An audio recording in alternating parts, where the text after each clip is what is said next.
70%. But if we did not take those actions at that point, the outcome would have been much worse. Because we did not see the outcome, people now compare the situation now and difficulties people face now in terms of the soft landing. And if that was a crash landing, it would have been a much more severe. I don't think if we had that situation, and we would not be in this position to talk about the budget today. It would have been a completely different situation, not only from an economic landing, crash landing, but also political unrest, social unrest, political instability that we have seen in a short period that was basically emerging. But the government and central bank have been able to manage the situation. Now we are in a situation, we are in a kind of stable, but at a very low point. But now what we can do going forward, I think next step is to, once we regain the stability, and then the recovery from that point onwards. This is where the budget I see here, look at the overall perspective of the short-term stabilization measures and the results that we see today as a result of those measures. And one important, from the central bank point of view, is the inflation that was going to go above 100% and going into a situation of hyperinflation. Now, as a result of the tight monetary policy measures we have introduced, as a result of the guidance we have given to the market, we have been able to stabilize the exchange rate, which was going like a kite without the control. We have been able to manage that situation. Now we see inflation, in our view, has already peaked last month. It's a downward trend. This is the first important and positive result we see as a result of the package that we introduced together with the government. Now next steps is to get ready for there are some more steps to we will talk about this getting financing assurances, complete the debt recycling process and get the IMF approval to disperse the external financing that we are not having still. We are managing with only exports and remittances, but we have been able to manage the situation, and the situation has been much better than what we saw in the past. Now, going forward, this is why if you look at the budget for 2023, it doesn't talk about all these things. It's all about, with the confidence that the economy will be stabilizing next year. So what are the next important structural reforms? What are the next important reforms that would prevent us falling back into this kind of a crisis going forward? So if you look at the root causes of this crisis, we all understand it's not only the last two, 3 years, some of the policy steps, but over a period of time, key one is the fiscal imbalance, that we have been running large fiscal deficits, and as a result, we have been piling huge debt, both external and domestic, and we have been basically living out of the borrowings, government separately, and the country as a whole in terms of foreign exchange. Government has been running large fiscal deficits, which has basically caused large current account deficits for the whole country, and the country and the government both have been living out of borrowing. So for going forward, for us to come out of this crisis, we have to address the root causes of the imbalances. That is where I think what I see the value in the last several measures, and the medium to long-term fiscal path is to basically address that root cause. This is where government will have to collect more revenues and curtail the expenditure, maintain a sustainable level of the sovereign debt, and as a result, there will be benefit from the overall macro point of view for the monetary policy, exchange rate policy, and external current account. So the next imbalance is that for the country as a whole, we can't run large current account deficits going forward. That is where we need to be able to transform the economy into a more kind of a foreign exchange earning sectors developing going forward. And as a result, without relying on the external debt, we should be able to generate our own foreign exchange incomes. So that is where the next phase of reforms. And in addition, other one, basically, the important imbalance or structural issue that we have been facing is the state-owned enterprises, operations and losses that has been making, and that has become a huge burden not only to the banking sector, but also to the fiscal side, to the government, in terms of losses those have been making and fiscal transfers and subsidized prices, the utilities, electricity, gas, all now have been addressed. Now the next step is to how we can transform all the state-owned enterprises and how they can make contributions without being liability or cost to the economy, how they can make a contribution to the economy going forward is one important reform. Second one is basically how to transform the economy into a foreign exchange earning and relying on their. You need to remember, when we are in a situation that has created the economy into this kind of situation, is a result of medium to long term the kind of policies or bad policies or not right policies, and also some of the structural issues. So it's for us to get back to and get the economy fixed and come to have an economy which can sustain without going back to the same cycle cannot be done overnight. So that it has to be a painful process. So in the painful process, the best what we can do is how to share the pain fairly and equally among within Sri Lanka with us, and also how to share the pain by our people who gave money invested in Sri Lanka in terms of credit. This is where debt restructuring was important, that we are asking our creditors to share part of the pain. But it's not fair that we are asking them to share the pain on behalf of us. We also have to show that we also share part of the pain. That is a fair request. Otherwise, why should some taxpayers' money abroad are sharing the pain without having our taxpayers sharing our burden? That is where the tax package. And in the process, the pain obviously going through all sectors of the economy. Only sector that can survive, as I always say, is the foreign exchange earning sectors. That is the lesson we need to learn, that in this kind of situation, especially transfer price situation, people who are engaging in foreign exchange earning sectors can only basically survive and maintain their business. This is the incentive for all the industries, sectors, to focus on turning into businesses and try to be more competitive, try to at least save foreign exchange in terms of making operations more effective, productive and competitive, and also try to cater for the foreign markets and earn foreign exchange. That's where the future. So with that, and also the inflation now is running about 70%. And how we can make the pain shared by people on a reasonable and fair manner. The people who have been worst affected are the poor and vulnerable, the lowest income people in this pyramid of population. So the authorities' responsibility for the country is to protect the people who have been most affected. It's protecting poor and vulnerable. This is where I see the value of even the IMF is to social safety net is most important at this point to protect people who have been most affected.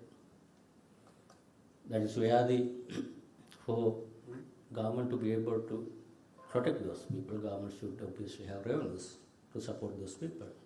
It's again not a situation where we can borrow and support these people. It's not going to be sustainable.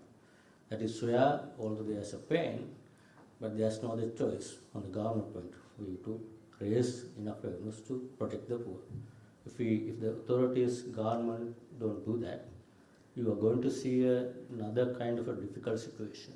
If poor people, vulnerable people who can't live through the crisis, and if they find it difficult to survive in this situation, there could be a kind of a social unrest that can come back. This is where we have to understand the people who we have to pay taxes. I think it's responsible for us to pay taxes at a rate, all the difficulty, and people who earn profits, this is a corporate income tax. earn incomes, but others there's indirect taxation. Unfortunately, it's not the best solution, but there's not choice. So this is where I think I'd like to look at this budget as well as all policy package, and this is simply the regarding stability at the beginning, regarding stability, preventing crash, and then the recovery going forward. This is the whole thing. I mean, also the request of media, I would like to say a few words in Sinhala because this is much so important. That communicating this message basically to the general public, more than our bankers and others here. මම මේ වචන කිපයක් සිංහලෙන් කතා කරන අතවශයෙන් මේක විශේෂයෙන් මේ අයවැය ගැන මගේ අදහස් දැක්වුවේ අයවැය දිහා මහ බැංකුව විදියට අපි බලන්නේ මේක අයවැය අද ඉදිරිපත් කරපු අයවැය විතරක් නෙවෙයි බලන්න ඕන මොකද්ද අපි මේ පහුගිය කාලය තුළ රට මේ ආර්ථික අර්බුදයකට යොමු වෙන පවතින බව ඉතාම පැහැදිලිවම මේ අවුරුද්ද මුලින්දම ජනවාරි මාස වෙනකොටම අපේ ණය ගෙවීමේ හැකියාව අඩු වෙලා ණය අපි කියන්නේ අස්ථාවර සස්ටේනබල් නැත්නම් අතේටපත් වුණා කියන හැමෝම දැනගෙන ඉන්න කාරණා. ඒත් අපේ ණය දීපු ප්‍රාශෝව පවා ඒ වෙලාවේදී ලෑස්තිලා හිටියේ ණය කොහොමද ප්‍රතිවිරුද්ධ කරන්න ලෑස්ති වෙලා ක්‍රෙඩිට් කමිටිස් ඇත්ත කරගෙන එහෙම සූදානම්ව තිබුණා අපි මේක අනවුන්ස් කරනත් කලින් ඉඳලා. එතකොට ඒ අවස්ථාවේ අපේ සංචිත අඩු වෙගෙන යනකොට ජනවාරි මාසයේ අපේ ISB 500 බිලියන් 500ක් ගණනකොට අපේ සංචිත තිබ්බේ අඩු වෙන සහ තවත් ඉදිරියට නොලැබෙන තත්ත්වයකට අපේ රේටින් හතරම ඩවුන්ග්‍රේඩ් වෙලා අපේ ණය දීපු ඇත් සූදානම් හිටියේ ඔබ්වියස්ලි ඒගොල්ලෝ දැනගෙන තිබුණා ණය ගන්න හැකියාවක් නැහැ කියන එක. ඒ අනුව ණය ගෙවීමට හැකියාව නොමැතිව තියෙද්දී මහ බැංකුවෙන් අර 203ට රුපියලයක්ගේ පවත්වාගෙන ගියා සංචිත තීරණ ටිකත් ණය ගෙවන්න සහ ඒවට පෙට්‍රල් ඩීසල් වලට විදන් කරලා. ඒතකොට එහෙම බැරිවව තියනවා තමයි අර මාර්තු මාසේ පළවෙනි පියවර ගත්තේ රුපියල පාකල් ඇරිය කිසිම කන්ට්‍රෝල් එකක් නැතුව. මුදල් මණ්ඩලයේ අනුමැතිය නැතුව රුපියල් පාකල් ඇරිය. ඉතින් තමයි රුපියල අර 203 ඉඳන් එකපාරට 300ට 80ට යනනම් ගියේ. ඊට පස්සේ අර දෙකටම මුදල් අචල ගැසීම නිසා හැමෝටම පැහැදිලි වෙන දේ තමයි ඉන්ෆ්ලේෂන් එක වැඩි වෙනවා. ඒක මේ ඉන්ෆ්ලේෂන් වැඩි වෙන එක එතකොට වෙලා ඉවරයි. මේක ඒක රෙගුලස් වෙන විතරයි තිබුණේ. එතකොට අපිට කරන් තිබු ඊළඟ එක තමයි මුදල් ප්‍රතිපත්තිය දැඩි කරන එක. ඒක තමයි අපි අප්‍රේල් මාසේ ඒ ප්‍රතිපත්ති පොලි අනුපාතය දැඩි වශයෙන් ඉහළම වල මුදල් ප්‍රසාරණය අඩු කිරීමේ ක්‍රියාවලියක් කරගෙන. ඒත් එක්කම ණය ප්‍රතිශෝධ ඊටත් කලින් රජය පැහැදිලිව තීරණ කරන් තිබුණා මේක ඉකොනොමික යන්නේ මේ ක්‍රෑෂ් ලෑන්ඩින් එකකට. ඒක නිසා තමයි අවසාන ප්‍රතිඵලය තමයි මාර්තු මාසයේ වෙනකොට රජය ඉල්ලීමක් කරා 14 ඩොලර් වලින් අපිට බේල් අවුට් පැකේජ් එකක් දෙන්න කියලා. ඉල්ලීමක් කරලා තිබ්බේ මාර්තු මාසෙදිම. රුපියලත් පාවෙන්නේ අරවල තිබ්බේ මාර්තු මාසෙදිම. සංචිතත් අනුවේගෙන් කියලා තිබ්බේ මාර්තු මාසෙම. අප්‍රේල් මාසයේ වෙනකොට ණය ගෙවීම බිලියන ගණක් ඉදිරි ණය ගන්න තියෙද්දි ඩොලර් බිලියන 20ක් විතර තමයි බැංකුවේ සංචිතවල තිබුණේ. එතකොට ඒ වෙලාවේ කරන්න තිබිච්ච හොඳම දේ තමයි ඒ අවස්ථාවේ අපි මේ රට තියෙන්නේ මේ තත්ත්වය කියන එක හැමෝටම දැනුම් දීලා රජයට රජය විසින් කටයුතු පිළිවෙල වෙලා ගත්තා. ඒනම තමයි ඩෙට් ස්ටෑන්ඩ් එක අනවුන්ස් කරේ. ඊට අමතරව මොනිටරි පොලිසි ස්ට්‍රයික් කරේ. ඊට අමතරව රජය විසින් මුලින්ම ටැක්ස් මේ මාස ගෙනාව ටැක්ස් පැකේජ් එක. ඊට පස්සේ ඉන්ටරිම් බජට් එකෙන් තව ටැක්ස් පැකේජ් එකක් ගෙනාවා. මොකද රජයේ මුදල් අච්චු ගැසීම අඩු කරලා රජයේ ආදායම වැඩි කර ගැනීමට. ඊට පස්සේ අවශ්‍ය ඒ වගේ වෙලාවලදී පැහැදිලිව පෙරණ ඉකොනොමි ආර්ථිකය ඍණ කන්ට්‍රැක්ෂන් එක තමයි යන්නේ. එතකොට ඒ වගේ අවස්ථාවකදී මේ නිසා රටට ඇති වෙන විශේෂයෙන් පුවන් දුප්පත් ජනතාවට ඇති වෙන පීඩනය වළක්වා ගැනීමට සෝෂල් සේෆ්ටි නෙට් එකට මුදල් අවශ්‍යයි. ඒ සඳහා අඩුම ගානේ යම් කිසි ආකාරයක තියෙන්න ඕන. ඒතර අත් වශයෙන් අපි දැන් දකින්නේ ඒ වෙන්න තිබිච්ච විශාල ආර්ථික මම කියන්නේ අර ආර්ථිකයේ කුඩුපට්ටම් වෙලා කඩාවැටෙන ගේ තත්ත්වයක් වල යම් කිසි ආකාරයක ස්ථාවර තත්ත්වයක දැන්පත් වෙලා තියෙනවා. මොකද දැන් මෙතෙන් ඉදිරියට යනකොට අපිට කරන්නේ කොහොමද මේ ස්ථාවර බව තවදුරටත් ආශ්‍රය කරගෙන ඉදිරියේදී රටේ වර්ධනය හැමෝටම වාසි වෙන විදිහට ආර්ථිකය නැවතත් උදුවාලන ඉදිරියට ස්ථායි සස්ටේනබල් විදිහට මේ ආර්ථිකය නැවත වරක් අපි පරණ ප්‍රශ්නට යන්නේ නැතුව ඒ තියෙන root causes මේ ආර්ථික අර්බුදයකට පත්වෙච්ච හේතු හොයාගෙන ඒ හේතු වලට පිළියම් යොදලා ඉදිරියට ඒක ඔලක්වා ගැනීම තමයි ඊළඟ පියවර. ඒතර ඒක තමයි අපි දැන් මේ මම දකින්නේ. ඉදිරියට යනකොට අභිධාරණ්‍ය ප්‍රධානම හේතු අපි මේ තත්ත්වයේ ඉන්නේ අය. එකක් රජය විසින් රජයේ ආදායම් වියදම ව්‍යාකරණ බැලුව විශාල ආය පරතරයක් පවත්වාගෙන අවුරුදු ගාණක් තිස්සේ ඒක පියවගත්තේ විශේෂයෙන් ණය අරගෙන. ඉතින් එහෙම ණය අරන් පිය ගන්නකොට ණය අසාමාන්‍ය විදිහට වැඩිලා ණය අස්ථාවර බවට පත් වෙලා තියෙනවා. ඒතර ඒකත් එක්කම ඇතිවෙච්ච අතුරු ප්‍රතිඵලය තමයි රටක් විදිහට ගත්තාම විදේශ විනිමය ඉපෙීම වෙනුවට ණය වලින් ජීවත් වෙන තත්යකට රටපත් වුණා අවුරුදු ගාණක් තිස්සේ. ඒතර ඒකනොත් ගොඩ එනවා. එතකොට පළවෙනිම රූට් කෝස් එක තමයි රජයේ ආයවැය හිගිය ණය ස්ථාවර කිරීම. මේක නිසා තමයි මේ ෆිස්කල් පොලිසි පැකේජ් එක මයි මාසෙන් ඉඳන් ඊට පස්සේ අතුරු අය මේකෙදි ඒ වැඩ පිළිවෙල තමයි දැන් ඉදපත් කරලා තියෙන්නේ. ඊළඟ කාලය තුළ කොහොමද මේ රජයේ මුල්‍යණය අයවැය සහ ණය ස්ථාවර කරන්න කියන එක, ණය ප්‍රතිව්‍යුහගත කිරීම එකක්, රජයේ ආදායම් වැඩි කර ගැනීම, අයවැය හිග අඩු කර ගැනීම අනිත් එකක්. අනිත් පැත්තෙන් ගත්තාම ණය ප්‍රතිව්‍යුහගත කරනකොට අපිට ණය දීපු අයගෙන් අපි බලාපොරොත්තු වෙන සහනය, ඒ සහනේ බලාපොරොත්තු වෙනට අපි පෙන්වන්න ඕනේ අයට අපි මේ සම්බන්ධයෙන් දායක වෙනවා. අපේ පැත්තෙන් අපි ඇඩ්ජස්ට්මන්ට් කරනවා. ඒක නිසා තමයි ඒ බදු ගෙවන්න අපි අපේ පැත්තෙන් කරන ඇඩ්ජස්ට්මන්ට් එක තමයි ෆිස්කල් පැත්තෙන් කරන ඇඩ්ජස්ට්මන්ට් එක.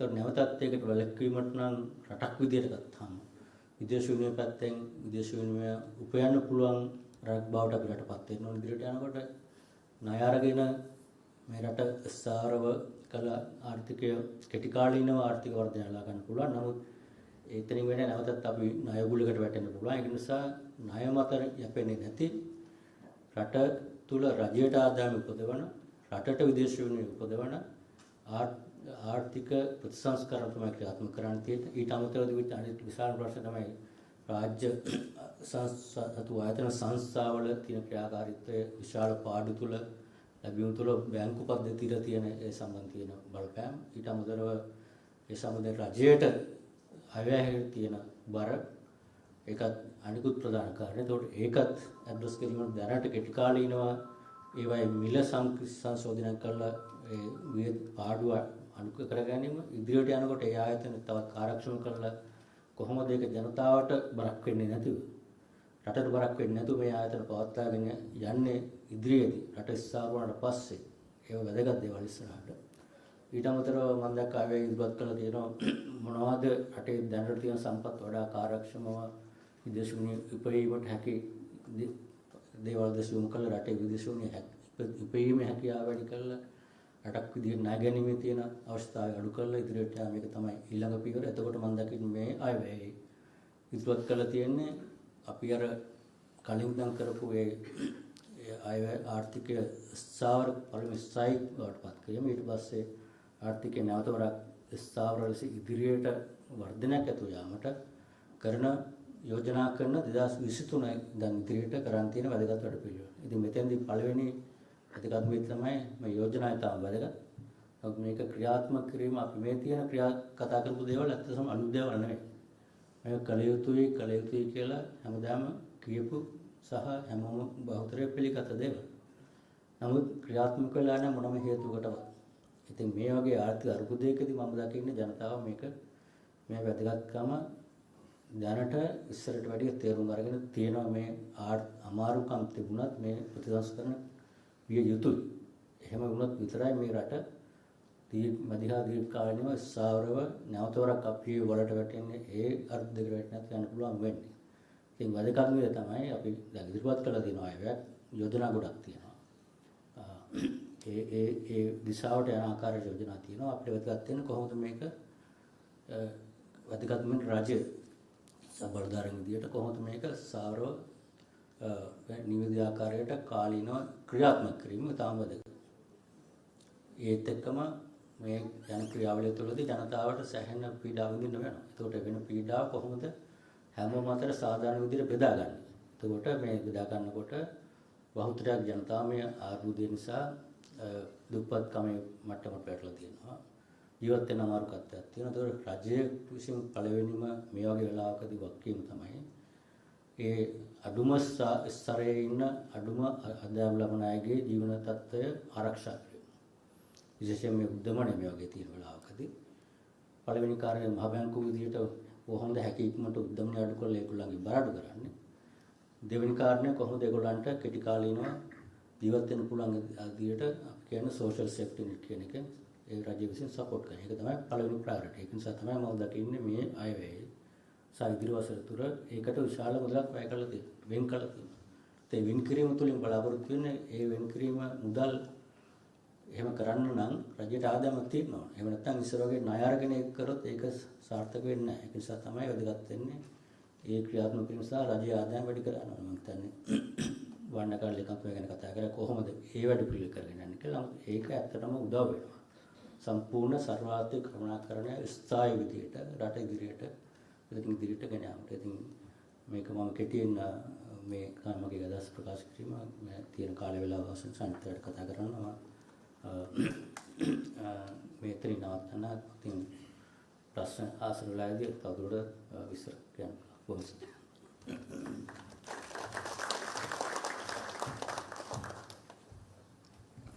Thank you very much, sir, for setting the tone for the forum.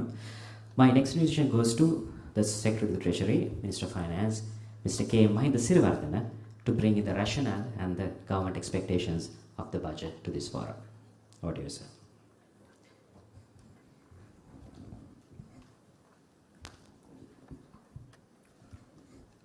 Good morning, Governor, distinguished panelists, ladies and gentlemen. First of all, I would like to thank the Center for Banking Studies for inviting me to participate in this very important post-budget seminar. As Governor very clearly indicated, we are in a crisis. To me, it's a very deep crisis because I can say that I'm the person directly facing that, being the Secretary at the Ministry of Finance. You would not imagine the requests that I get from various corners, be it private sector blue-chip companies and some SMEs and maybe lower than that, and also the people who are living out there in the very regional remote areas. That itself request the size and the deepness of the crisis that we're going through. As you know, many of the people have affected. I don't have to elaborate that. And also I don't have to elaborate the repercussions that we had. And we all went through that, particularly starting from April to maybe 3-4 months. And as Governor indicated, as a result of the measures that we have taken, we see some stability right now, but the challenge is how we basically stabilize this further and go forward. That's not an easy task. That needs very committed and well thought out reforms and also the committed implementation of the reforms with specific monitoring. And we see the difficulties that people are going through, be it a business entity, even the line ministries, and the general public. So how we are basically going to resolve this on a sustainable basis? First, as I mentioned earlier, from the Ministry of Finance side and from the budget side and the Treasury side, as Governor mentioned, the root cause of this crisis is the unsustainable fiscal policies that have been followed by successive government, not in the recent past, maybe 10, 15, 30 years. We have been living beyond our means. That's how I see it. If we are to basically have a sustainable level of deficit and also sustainable level of debt, first you have to maintain a discipline. And you have to show the others that you are committed and those that you are implementing a fiscal policy that could be sustained. So first we have to achieve that. From the Treasury side, on day-to-day operations, when you are maintaining the cash flow, I see how difficult it is. because your revenue is not sufficient even to pay for your essential items like the salaries, wages, maybe subsidies, all sort of things. And as a result, I have indicated this earlier also, we have unpaid bills about 200 billion. And mainly those are to the construction and various other institutions. And as a result, I know the pain that these specific sectors are going through. But unfortunately, government is not in a position to pay those things. But at the same time, while paying all these essential items, we have to manage other things as well. And at the same time, we have to contribute to the strengthening of stabilization process as well. There, what I see is the importance of reducing central bank financing. Central bank financing or simply money printing causes inflation. So we have been relying on to this money printing for last several, at least 2-3 years. How we are going to basically come out of this situation and stabilize the fiscal situation and contribute to the lowering of the inflation from the Ministry of Finance side. Again, it's not an easy task. That means at least two things. First, you have to take measures to reduce the expenditure, and at the same time, you have to diversify the sources of financing.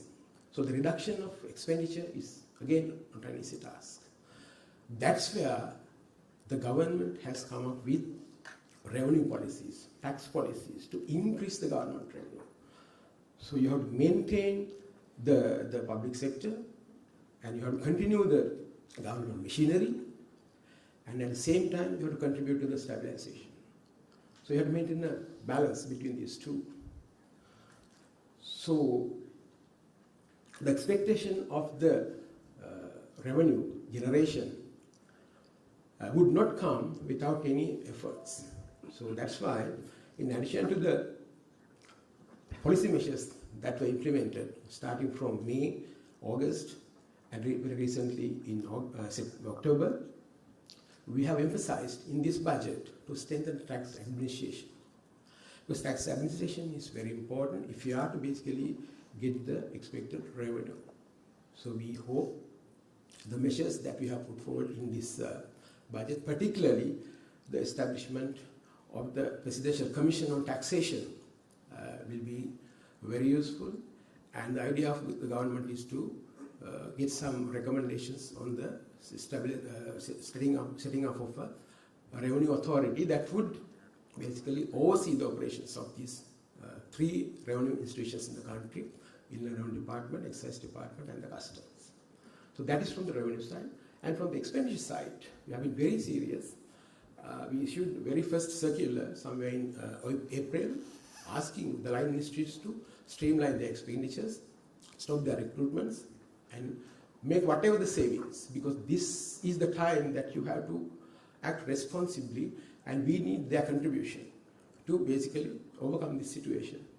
That's the clear message that we have given with the approval of the cabinet to reduce the government expenditures, and we are very closely monitoring those, and we have seen some results. And at the same time, the state-owned enterprises. We all know that has been a cause for many issues that the economy is facing right now, not only from the government side, even from the financial sector and especially the banking sector. They have been, generating a number of significant amount of losses, which have been financed through the financial system. So if we are to basically protect the financial system and also to reduce the pressures that are coming from the state-owned enterprises, you have to take serious decisions to streamline the system and also to get away from the loss-making state-owned enterprises. That's the rationale behind this, whatever the restructuring and various other amalgamation is also going to be there. You know that duplication of work is happening in many of the government entities. So we will be streamlining all these things, and that would also support the efforts to improve the loss-making state-owned enterprises performance going forward. And for that, would be supported with the kind of rationalization of the size of the government. We have indicated about 1.4 billion people are there in the government sector, but there's a specific proposal in the government budget to appoint a commission, presidential commission, to basically look at this and to come up with proposals to rationalize this. So that would again support the expenditure side of the government. And previously in the interim budget, we came up with two very important proposals. One is the new public financial management bill, and the second one is the coming up with the fiscal rules that will be binding. So that would be embedded and incorporated in the fiscal new public financial management act. So those are the areas that the government is working on in order to strengthen and rationalize the expenditure side of the government. So the increase of the revenue and also the reduction of the expenditure would go hand in hand. But otherwise, there will be no point of generating revenue, significant amount of revenue, if you have all in your expenditure side. So we are basically going to balance these two. So that's the only way to reduce the government budget deficit. And at the same time, when you're trying to operate, there's a huge accumulated amount of debt. That's where this debt standstill and this debt restructuring operations are going to be implemented. As Gavin mentioned, we have made a significant progress on that, and we are very hopeful we will be able to get this IMF program as we expect. So what would be the future? So while you are trying to implement all these efforts to improve the fiscal consolidation measures and also to reduce the pressures that are coming from the fiscal side to the economy, to the entire economy, including the banking sector, so you have to think about the other